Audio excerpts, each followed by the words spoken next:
Anthropologists in the 20th century believed that Homo erectus had inhabited a vast region of Eastern Asia since the early Pleistocene epoch. As time passed, more advanced but still primitive groups were discovered in China during the mid-Middle Pleistocene. But new information has come to light because of new discoveries and reevaluations of other old hominins. Some of these are the discovery of Homo floresiensis on an island in Indonesia, the finding of Neanderthals and Denisovans in southern Siberia, and the discovery in Taiwan of a very strong jawbone. These findings have offered fresh perspectives on our understanding of the history of early humans in Asia. The objective of this new study is to provide an ancestral tree depiction of distinct prehistoric Asian human-like creatures that have been scattered throughout a large area from southern Siberia to Southeast Asia and India. The aim is to demonstrate in this video how this recently found information in the field of paleoanthropology can aid in identifying the taxonomic classification of Denisovans, as well as the occurrence of interbreeding between them and modern-day humans. A new approach has sparked a thought-provoking question about the origins of modern humans and Denisovans. Could they be traced back to the Javanese Homo erectus from 800,000 years ago? The discovery of the Sangarin skull from Java has added an intriguing possibility to the mix, that Homo erectus might have retraced its steps and migrated back to East Africa. Even though it seems unusual, it is possible that some people moved from Asia to Africa instead of the other way around. We don't know for sure where Java Homo erectus lived historically, but it's very likely that they were found all over the Sunda region. That is why Sunda Homo erectus is sometimes used to refer to the Homo erectus group that lived in the Sunda area. It's possible that Australian ancestors crossed paths with other hominin species during their migration. This could have resulted in the mixing of genes between the groups. But there are different ideas about how long ago modern people and the Siberian Denisovans stopped being related to each other.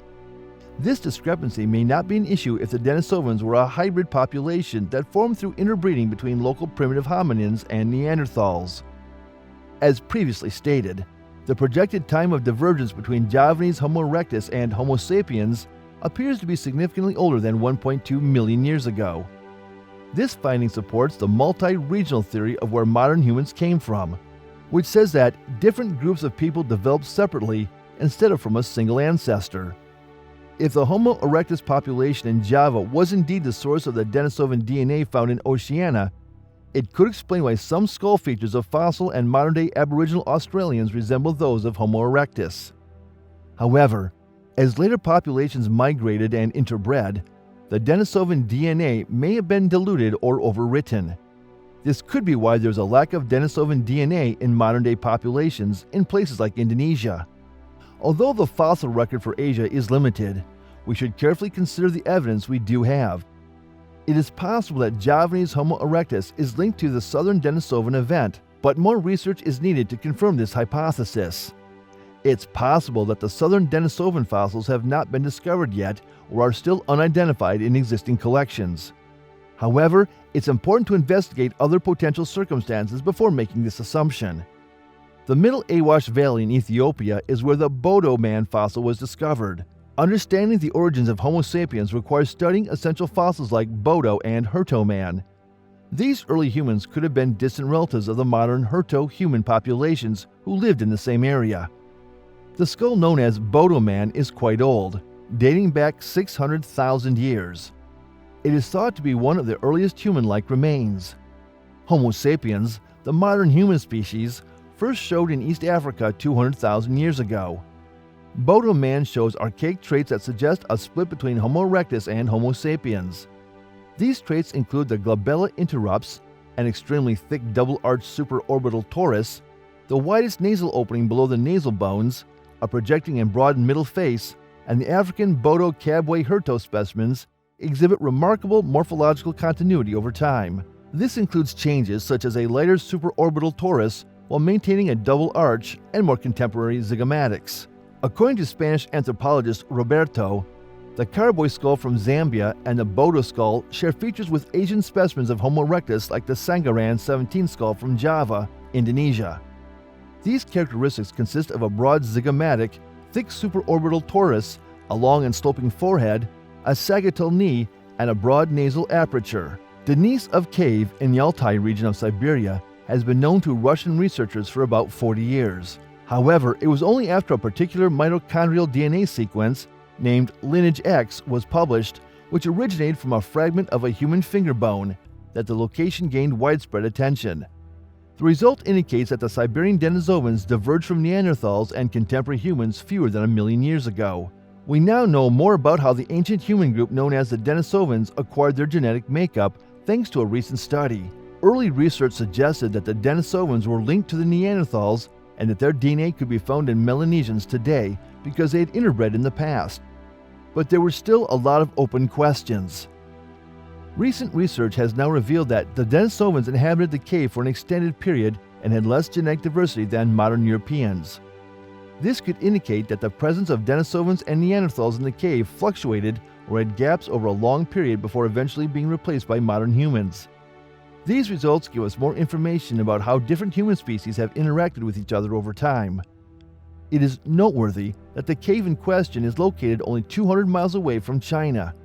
This makes it more likely that Neanderthals went all the way to East Asia and mated with ancient people who already lived there.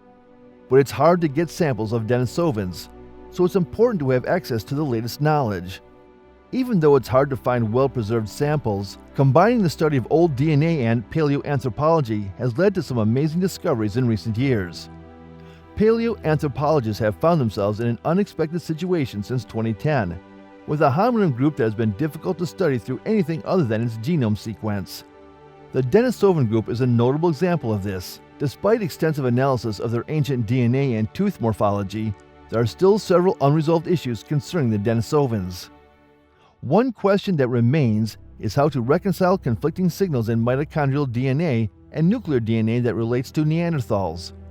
A proposed solution is the introduction of older mitochondrial DNA lineages when the archaic introgression was identified by the Denisova nuclear genome, in addition to the previously detected archaic introgression from Neanderthals. But it's also possible that the proto-Neanderthal and Denisovan samples still have mitochondrial DNA lines from their ancestors, which were lost as Neanderthals and modern humans changed over time. This hypothesis gained support from the similarities between the mitochondrial DNA of Denisova and that recovered from 400,000-year-old proton Neanderthal fossils in Spain. Within the past 400,000 years, there might have been some new variations that both contemporary humans and Neanderthals shared. These new variants could have even replaced older mitochondrial DNA lineages in them. These findings are in agreement with their mitochondrial DNA coalescence dates, which are comparatively more recent. The position of Denisovans in the broader narrative of human evolution over the past million years is another essential question. While their nuclear DNA clearly supports their relationship with the Neanderthal lineage, their divergent mitochondrial DNA and primitive tooth morphology clash with this classification. Having more significant fossil and DNA samples of the Denisovans would be useful, as they are only known from incomplete fossils at a single cave site. This would help in understanding their position in human evolution. Recent discoveries about the Denisovans have been intriguing and unexpected. Islands, Southeast Asia, Australia, Papua New Guinea, and Melanesia are all places where there is proof that they mixed with modern human groups. Genetic proof of this hybridization have been discovered, suggesting that Denisovan genes have been introduced into current human populations. The concentration of these genes is particularly high in Oceania, which implies that the southern Denisovans, also known as the ingressing ghost population, lived in regions well south of Siberia's Altai Mountains, possibly even across the Wallace Line. Around 10,000 years ago, there was a landmass called Sunda on the island of Southeast Asia. However, as the sea level rose, the landmass was flooded. Sunda included Indonesia and Malaysia, along with the surrounding seas, such as the Gulf of Thailand.